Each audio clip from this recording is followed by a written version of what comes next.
नमस्ते दोस्तों।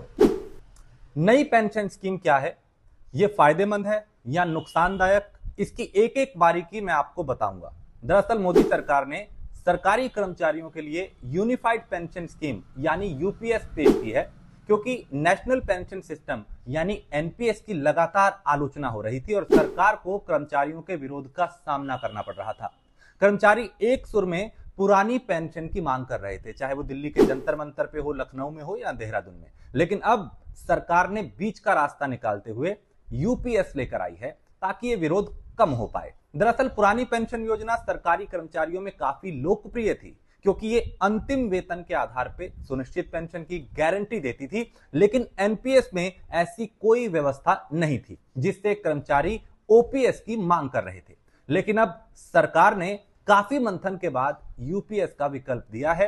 यूपीएस की खूबियां को देखें तो एक तरह से ये ओपीएस और एनपीएस के बीच का रास्ता नजर आती है। ये ओपीएस जैसा नहीं है, लेकिन नई चीजें इसमें ओपीएस से ही ली गई हैं, जबकि एनपीएस की तुलना में यूपीएस काफी बेहतर है। दरअसल कर्मचारी लगातार गारंटीड पेंशन की मांग करते आए हैं, जो सुविधा ओपीएस में थी, लेकिन यूपीएस में सरकार ने 3 गारंटी देकर कर्मचारियों के पाले में गेंद डाल दी है। तीनों के बीच कुछ लोग झूल रहे हैं कि भाई अब करें तो करें क्या, क्योंकि अभी ये 1 अप्रैल 2025 से लागू होगी यूनिफाइड पेंशन स्कीम जो है, और एनपीएस और इसके बीच में जो टकराव है वो देखा जा रहा है। अब विपक्ष जो है वो भी सियासत कर रहा है, तो मुद्दा जो है वो फिलहाल गरमाया हुआ है। अब यूपीएस की अगर पहली गारंटी की बात करें तो ये रिटायरमेंट के तहत एक निश्चित पेंशन दी जाएगी, जो 12 महीने की एवरेज बेसिक पे का 50% होगा। और ओपीएस में भी रिटायरमेंट के बाद यानी रिटायरमेंट के समय में निश्चित पेंशन का प्रावधान है, जबकि एनपीएस में रिटायरमेंट के समय निश्चित पेंशन का कोई गारंटी नहीं है। अब इसकी शर्त क्या है? इसके लिए शर्त यह है कि कर्मचारियों का सर्विस टेन्योर यानी टेन्योर जो है वो 25 साल का, यानी कम से कम 25 साल नौकरी करनी होगी। और अगर सर्विस 25 साल से कम है और 10 साल से अधिक है तो ये अमाउंट प्रो डेटा के आधार पर दिया जाएगा। इस बारे में अभी फॉर्मूले का इंतजार है और यही चीजें इसको और कंफ्यूज करती हैं। नंबर 2, यूपीएस में दूसरी गारंटी निश्चित पारिवारिक पेंशन, यानी यूपीएस के तहत पारिवारिक पेंशन भी दी जाएगी, जो कि सरकार की दूसरी गारंटी है। फैमिली पेंशन कर्मचारी के मूल वेतन का 60% होगी। ये पेंशन कर्मचारी की मृत्यु के तुरंत बाद इसके परिवार को दी जाएगी।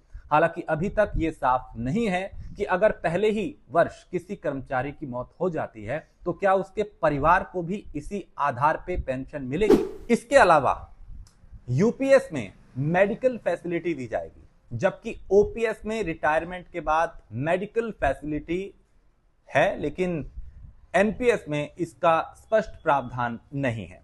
तो अब यूपीएस को 1 अप्रैल 2025 से लागू किया जाएगा और इसकी स्कीम को लागू करने के बाद हर साल सरकारी खजाने को यानी सरकारी खजाने पर 6,250 करोड़ रुपए का अतिरिक्त बोझ इस पर बढ़ेगा। अब सरकार की तरफ से कहा गया है कि केंद्र सरकार के कर्मचारियों को यह निर्णय लेने का अधिकार होगा कि वो एनपीएस में बने रहें या यूपीएस में शामिल हो। यह योजना उन सभी पर लागू होगी जो 2004 के बाद से एनपीएस के तहत रिटायर हो चुके हैं।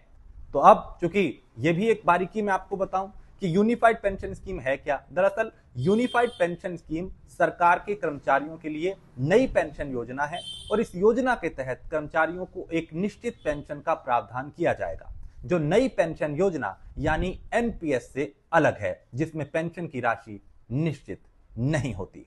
तो इस वीडियो में हमने कोशिश की आपको इन तीनों पेंशन के बीच में झूलते हुए जो लोग हैं उनकी कंफ्यूजन ताकि दूर हो पाए। आपको वीडियो कैसा लगा? लाइक करें, कमेंट करें और हमें कमेंट करके बताएं कि इसको और कैसे बेहतर किया जा सकता है और किस तरह के वीडियो आप पसंद कर सकते हैं, ताकि आपकी जानकारी को हम और बेहतर कर पाएं अगर किसी चीज में कोई कंफ्यूजन है। नमस्ते।